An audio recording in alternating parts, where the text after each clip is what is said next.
ഹേ ധനഞ്ജയ, നിന്റെ രഥം അഗ്നിദേവന്റെ വരം. കാവലാൾ ധ്വജസ്ഥിതനായ ആഞ്ജനേയൻ, തേരാളിയായി ത്രിലോകനാഥനായ നാം. എന്നിട്ടും രഥം രണ്ടടി പിറകോട്ട് നീങ്ങിയെങ്കിൽ ആലോചിക്കൂ അർജുന, അവനൊരു സാധാരണ യോദ്ധാവല്ല.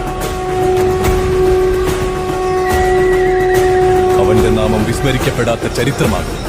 വൈകിപ്പോയ ആചാര്യപുത്ര, ഇല്ല, ഉചിതമായ സമയം തന്നെ മിത്രമേ. സൂര്യപുത്രൻ വൈകർത്തനൻ കർണൻ